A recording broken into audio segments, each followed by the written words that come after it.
Bismillahirrahmanirrahim. Assalamualaikum warahmatullahi wabarakatuh.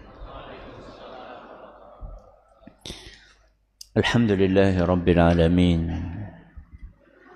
Wa bihi nasta'inu ala umuri dunya waddin.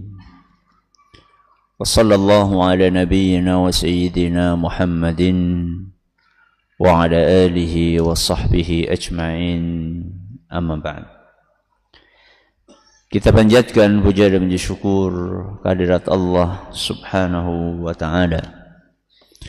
Pada kesempatan malam yang berbahagia kali ini, hari Rabu malam Kamis tanggal 7 Sya'ban 1446 Hijriah atau yang bertepatan dengan tanggal 5 Februari 2025, kita kembali diberi kekuatan, kesehatan, hidayah serta taufik dari Allah Jalla wa Ala, sehingga kita bisa kembali menghadiri pengajian rutin tafsir Al-Quran di Masjid Agung Darussalam Purbalingga.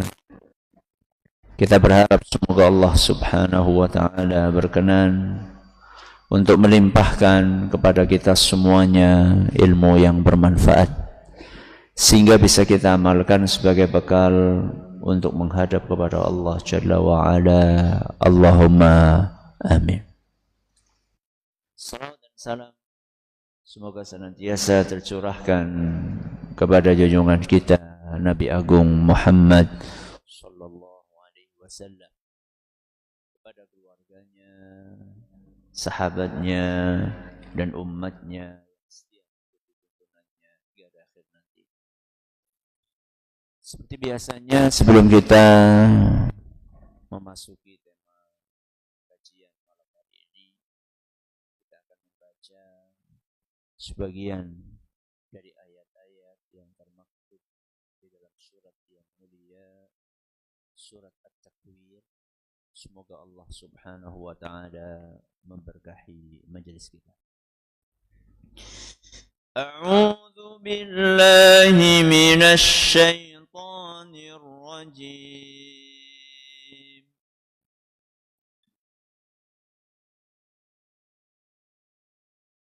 Bismillahirrahmanirrahim.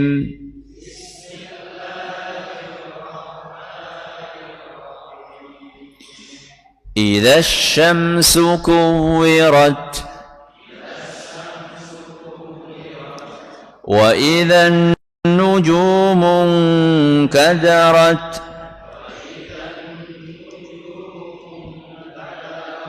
وإذا الجبال سيرت وإذا العشار عطلت وإذا الوحوش حشرت وإذا البحار سجرت وإذا النفوس زوجت وإذا الموءودة سئلت بأي ذنب قتلت وإذا الصحف نشرت وإذا السماء كشطت وإذا الجحيم سعرت وإذا الجنة أزلفت alimat nafsum ma ahdarat.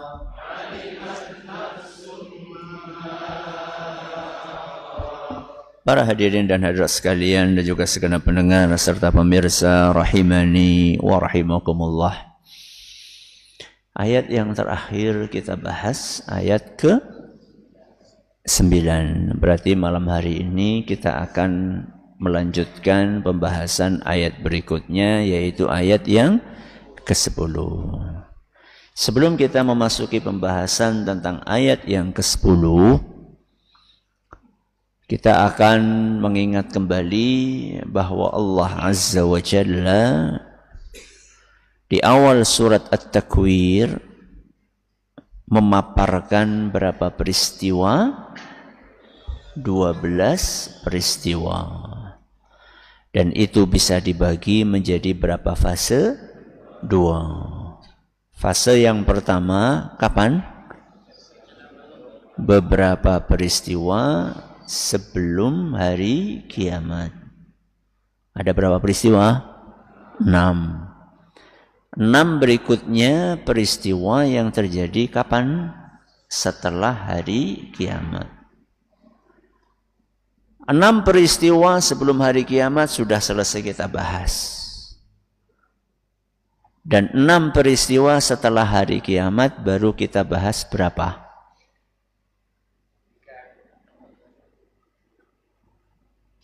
Kok sepi? 3? 3 apa 2? 2 apa 4? Sudah kita bahas berapa? Hah? 3? Sing bener iki. Sudah dibahas 3 ayat. Tapi berapa peristiwa? 2 aja banyak ya, pakai angka ya. Kita baru bahas 2 peristiwa. Peristiwa yang pertama adalah firman Allah Azza wa Jalla, wa idzan nufusu zuwijat. Apabila manusia dikumpulkan dengan orang-orang yang sejenisnya. Terus peristiwa yang kedua, napa? Wa idzal mau'udatu su'ilat bi ayyi dzambin qutilat. Yaitu peristiwa ketika para pembunuh, siapa? Bayi perempuan itu nanti akan dimintai pertanggungjawaban di hari kiamat. Pertanyaannya, yang akan dimintai pertanggungjawaban di hari kiamat itu, apakah hanya para pembunuh bayi perempuan atau semua manusia? Semua manusia. Buktinya apa? Buktinya ayat yang akan kita bahas malam hari ini. Ayat yang akan kita bahas malam hari ini memaparkan peristiwa yang ketiga. Apa bunyi ayatnya? Wa idzas suhufu nusyirat. Apabila catatan amalan dibagikan. Ini penafsiran yang pertama. Penafsiran yang kedua, apabila catatan amalan dibuka. Yang pertama dibagikan, yang kedua dibuka. Pertanyaannya, catatan amalannya siapa? Semua kita. Berarti yang akan dimintai pertanggungjawaban bukan hanya orang-orang yang mengubur hidup-hidup bayi perempuan, sebagaimana yang disebutkan di dalam ayat yang ke-8 dan ke-9 saja. Tapi semua dari kita akan dimintai pertanggungjawaban atas apa yang kita lakukan ketika di dunia. Wa idza suhufu nusyirat, apabila catatan-catatan amal dibagi dan dibuka. Ini kapan peristiwanya? Oke, setelah hari kiamat. Pas di mana? Arafah. Di padang mahsyar. Kapan? Di padang mahsyar. Sebagaimana yang disampaikan oleh Nabi kita Muhammad sallallahu alaihi wasallam dalam hadis yang diriwayatkan oleh Imam At-Tabarani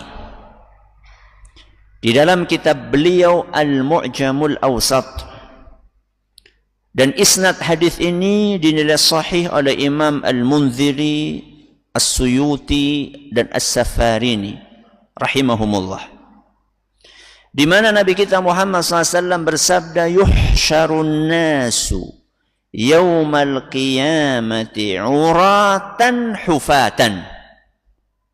Semua manusia akan dikumpulkan dalam keadaan tidak berpakaian dan tidak beralas kaki. Faqalat Ummu Salamah, maka salah satu istri Nabi SAW yang mendengar sabda beliau tersebut, yaitu Ummu Salamah radhiyallahu anha, berkata, ya Rasulullah, wa saw'atah yanzuru ba'duna ila ba'din. Wahai Rasul, malu banget.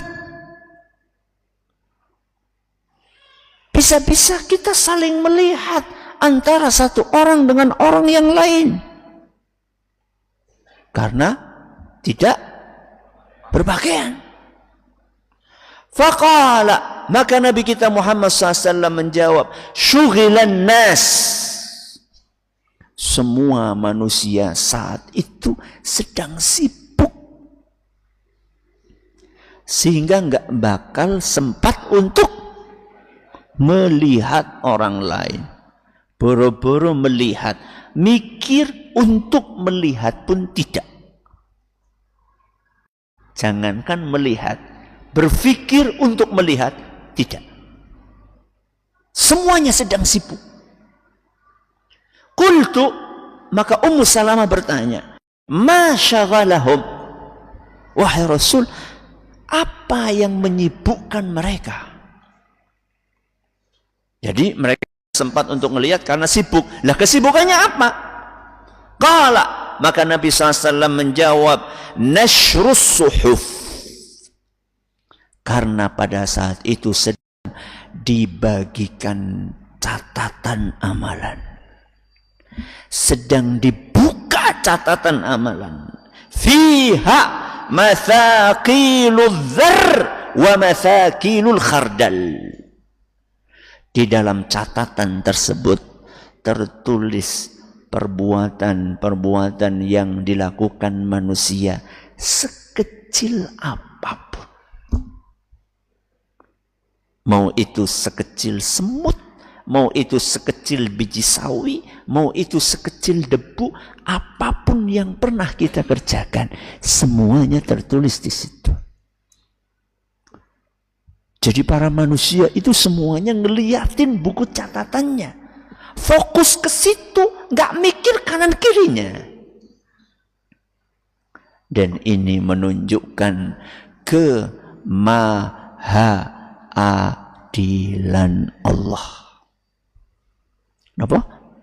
Kemahaadilan Allah.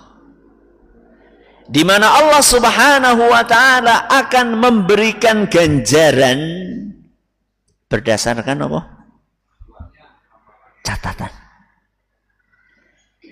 Tidak ada yang bisa mengelak, tidak ada yang bisa protes. Mengelak bagaimana? Ya mungkin, loh aku ngelakoni kok. Ini nggak pernah saya lakukan kok. Kayak maling, ora ngaku. Udu aku so sing nancepi pring. Nggak bisa itu nanti di hari kiamat. Emang bisa lari dari hukum di dunia, terus nanti bisa lari dari hukum akhirat? Mustahil. Karena saat itu hakimnya siapa? Allah. Ahkamul hakimin. Hakim yang paling adil. Beda dengan di dunia. 1 miliar? Oh no, 1 miliar. 100? Sit, mikir disit. Setek. Oh oke. Beda. Nanti hakimnya di hari kiamat sinten? Allah. Alaihissallahu biahkamil hakimin. Jadi pelaku kejahatan nggak bisa mengelak. Pelaku kebaikan pun juga akan puas. Karena apa? Karena segala yang pernah dia perbuat sudah tertulis rapi. Tidak ada yang luput. Nggak ada yang terlewat. Walaupun orang lain pada nggak tahu. Apa contohnya? Contohnya apa? Orang lain pada nggak tahu. Jangan puasa. Sekantor nggak ada yang tahu. Itu tertulis nama mboten? Tertulis. Jangan tahajud. Nggak ada yang tahu. Apakah kita akan lihat catatan atas tahajud tersebut? Lihat. Maka gak usah dikit-dikit posting.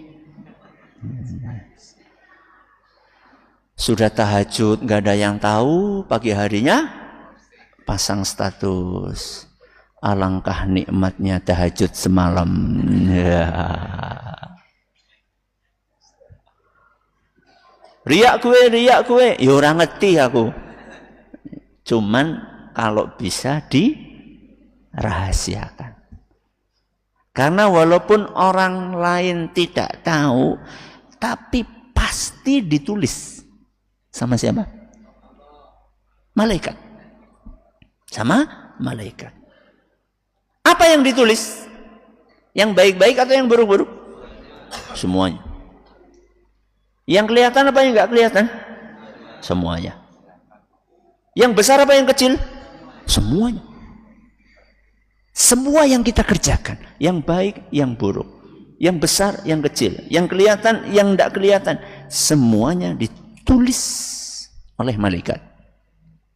Sebagaimana yang Allah sampaikan di ayat yang lain, yaitu surat Al-Qamar. Surat apa? Al-Qamar. Ayat 52 sampai 53. Apa kata Allah Subhanahu wa taala? Wa kullu syai'in fa'aluhu fiz zubur. Apapun yang dikerjakan oleh manusia tertulis di dalam buku catatan. Apapun berarti yang baik maupun yang buruk. Wa kullu saghirin wa kabirin mustatar. Yang besar maupun yang kecil tercatat. Jadi nggak ada yang apa? Nggak ada yang kelewat. Nggak ada yang ketinggalan.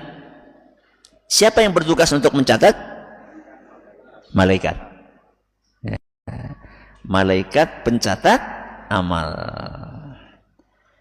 Sebagaimana yang Allah sampaikan dalam surat Az-Zukhruf. Surat apa? Az-Zukhruf ayat 80. Kata Allah Subhanahu wa ta'ala, am yahsabuna anna la nasma'u sirrahum wa najwahum. Apakah mereka mengira bahwa kami tidak mendengar rahasia dan bisik-bisik mereka? Jadi kalau kita merahasiakan sesuatu, dipikir Allah enggak tahu. Atau kalau kita ngomongnya pelan-pelan, dipikir Allah enggak tahu. Apa kata Allah Subhanahu wa ta'ala? Bala, enggak seperti itu. Wa rusuluna ladaihim yaktubun. Para utusan kami senantiasa membersamai mereka untuk menulis apapun yang mereka kerjakan. Berarti kalau kita masuk kamar, terus di kamar dari dalam kita apain? Kunci. Istri di luar, orang tua di luar, anak di luar. Terus kita buka-buka yang enggak sama malaikat.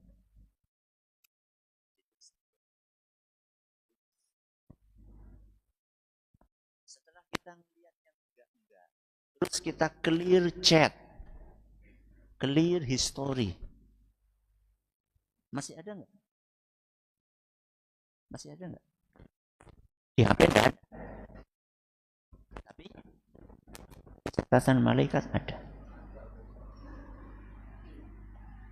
Jangan pernah berpikir bahwa clear history itu menghapus apa yang tertulis di catatan malaikat.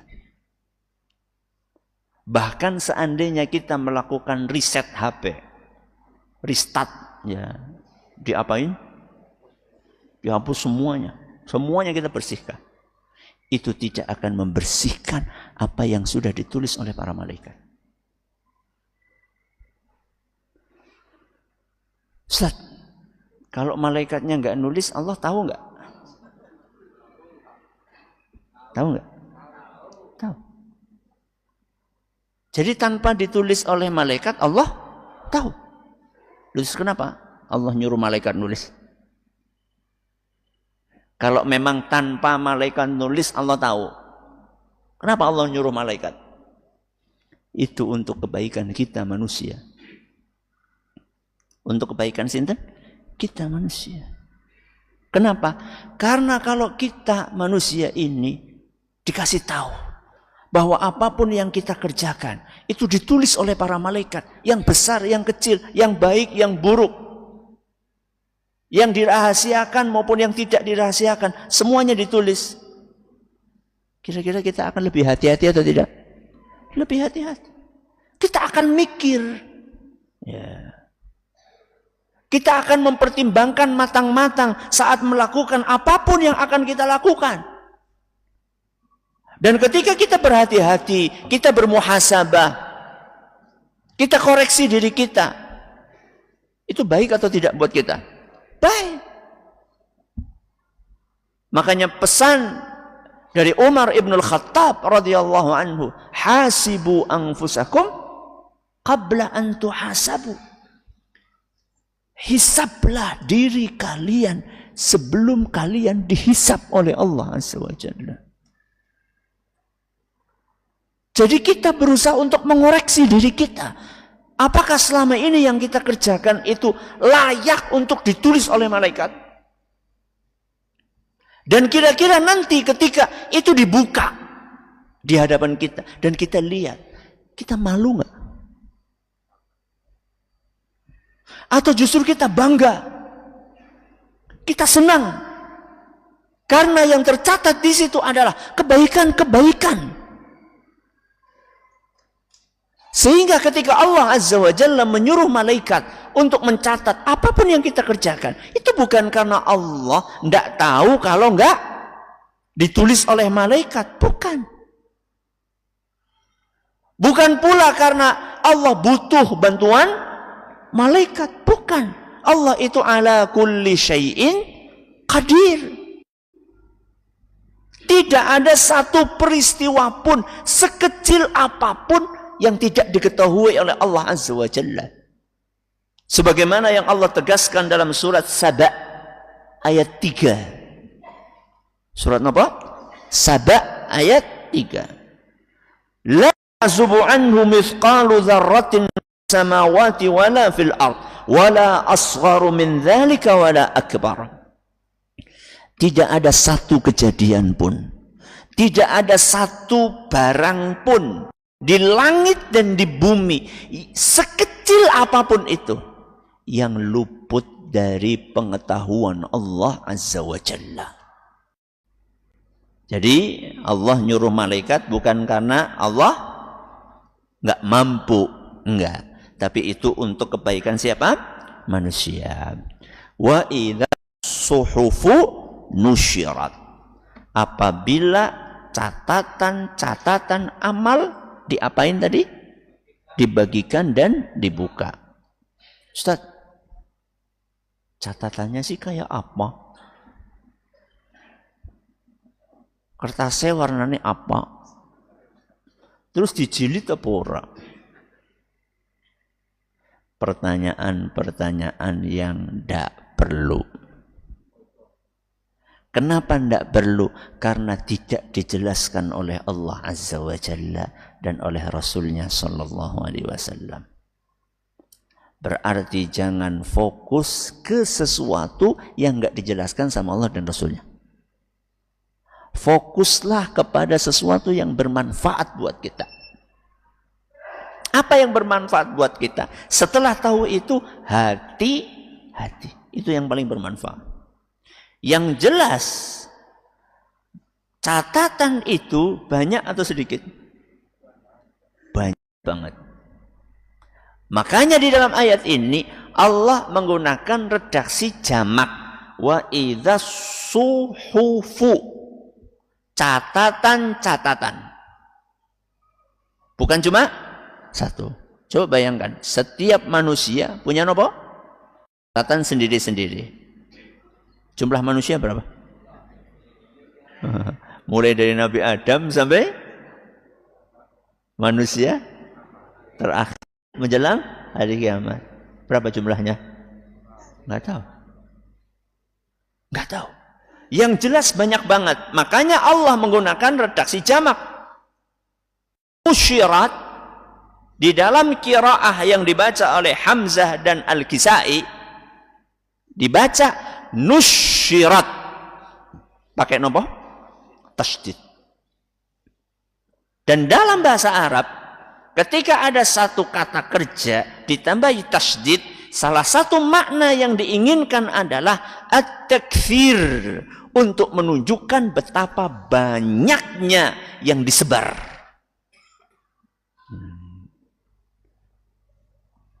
Dibagikan kemudian dibuka. Berarti sebelumnya tutup. Betul. Iya atau tidak? Kan maknanya kan dibagikan atau apa? Dibuka. Berarti kalau misalnya saat itu dibuka, sebelumnya tertutup. Gitu? Iya. Yang tahu siapa? Yang tahu siapa? Allah. Terus? Ya malaikat. Wong mereka yang nulis. Selain mereka? Tidak tahu. Kita? Tidak tahu. Para nabi, para rasul, manusia-manusia mulia, tidak tahu. Dan itu hanya akan dibuka di padang mahsyar. Cara pembagiannya antara satu orang dengan orang lain sama atau beda? Beda-beda. Ada yang ketika dibagikan lewat depan. Depan itu maksudnya berhadapan dengan kita. Buku catatannya datang di hadapan kita. Berarti kalau ada yang lewat depan, ada yang lewat belakang. Jadi ada yang dikasih lewat apa? Depan, ada yang dikasih lewat belakang. Kemudian ketika diterima, ada yang menerimanya dengan tangan kanan dan ada yang menerimanya dengan tangan kiri. Dan kita tidak bisa sekarepe dewek itu. Sekarepe dewek siapa? Semaunya, pokoknya maunya saya di depan. Enggak, kalau takdirnya lewat belakang, tetap lewat belakang. Mbok jenengan ora balik ya ora bisa. Makanya ada sebagian ulama mengatakan bahwa dari belakang itu betul-betul dari belakang. Dari belakang dia nggak bisa ngelihat ke mana? Ke belakang. Ya. Bahkan ada sebagian ulama mengatakan kepalanya muter. Jadi arah tubuhnya tetap kemana? Ke depan. Jadi nggak bisa semaunya kita. Ya terus tergantung apa? Ya tergantung apa yang tertulis di situ. Kalau yang tertulis di situ sholat, apalagi puasa, baca Quran, zikir, birrul walidain, terus apa lagi? Haji, umroh, berbuat baik kepada tetangga, bersih-bersih masjid, ya. Anak membantu orang tuanya, suami tanggung jawab sama istrinya, istri patuh kepada suaminya dalam kebaikan. Kalau isinya itu, ya akan dikasih lewat mana? Depan. Dan diterima pakai tangan kanan. Lah kalau isinya tuku lotre apa maning? Jelalatan. Ya. Apalagi coba? Ya, syirik, maksiat, bid'ah, kufur. Isinya adalah keburukan-keburukan. Mbok sekuat tenaga tangan kanannya dia ajukan, tetap yang maju tangan kiri. Jadi apa yang kita kerjakan hari ini akan menentukan dengan izin Allah nasib kita di hari kiamat kelak. Tidak akan mungkin sama antara orang yang rajin ngaji dengan orang yang tidak mau ngaji. Tidak akan mungkin sama orang yang rajin berangkat ke masjid dengan orang yang malas untuk berangkat ke masjid.